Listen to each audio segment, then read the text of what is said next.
sa harap ng store. Yung sa signage naman po is in good condition pa.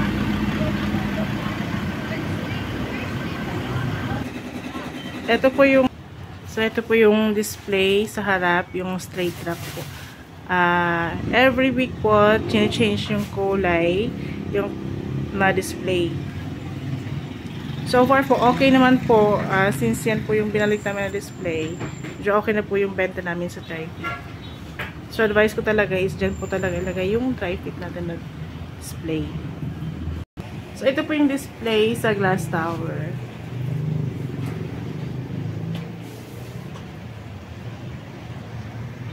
Bali, malaking tulong po yung display ng glass tower. So, marami po kami nakukuha ng mga inquiry at saka orders po. As of now po, may order kami na plaque. Hindi man siya totally marami yung order, pero at least considered as ano po na nakakabenta po tayo. So, ito naman yung unang wall display sa Special Polo. More on inquiry pa lang yung mga customers. Sa ngayon po, for the last month, marami po kami mga inquiry kasi magpapagawa po sila ng new uniforms. Hoping po na mag-go na po yung mga order, yung mga inquiry na yun para ma-convert siya into sales. So, ito naman yung susunod na wall is yung sa sublimation wall. Okay po yung sa sublimation. Mas gusto ko yung ganyan na display. Andyan na po yung mabilis po makita nila na customer. Kasi more on inquiry po sa amin dito is round neck, t-shirt, tsaka collar.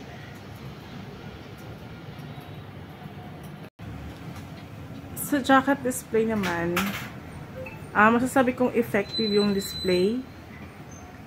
Since mas nag-move po yung benta namin ng jackets with embroidery. Mostly po ng customer namin na kumukuha dito is from government, DILG, at saka LGUs po.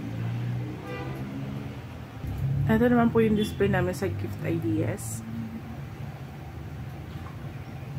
So far po, slow moving po talaga yung sa pillow. Pero yung sa mugs naman po, fast moving siya.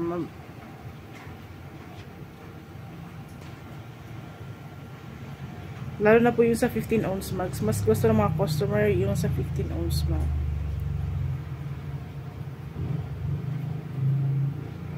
Bali, ito naman po yung sa receiving area. Diyan na po nakalagay yung mga mug press.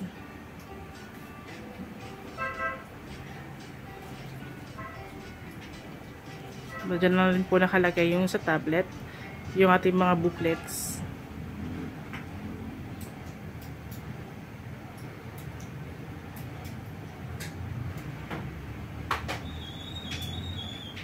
Nandoon na rin po yung ating sublimation machine.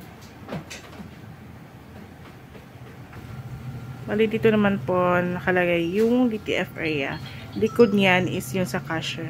Bali, ito po yung sa DTF area. Katabi niya po yung embroidery area. Yung 1 head, tsaka 4 heads. Bali, nasa baba niya na po yung mga pending po for embroidery na mga bomber jackets.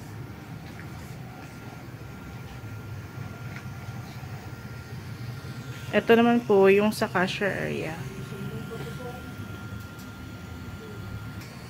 Bali, ito po yung sa cashier area.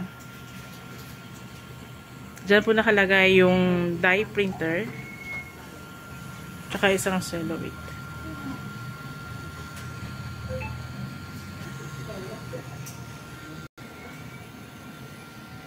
Ito naman po yung sa S-Rack namin na display. Yung sa polo shirt po. 3,500. Bali, malaking tulong po yung ganyan po yung display namin kasi hindi na po namin masyadong nagkakalat kasi may mga sizes na po na reference nila for ladies tsaka men's. Ito naman po yung pinaka production area. Bali, dito po yung dalawang heat press. Tsaka sa baba po, nandun na po din po yung mga paint, mga pending po for pick up. Andyan na rin po yung ito po yung sa cashier area. Nasa may pintuan po siya banda. Andyan po yung printer ng pigment tsaka sublimation.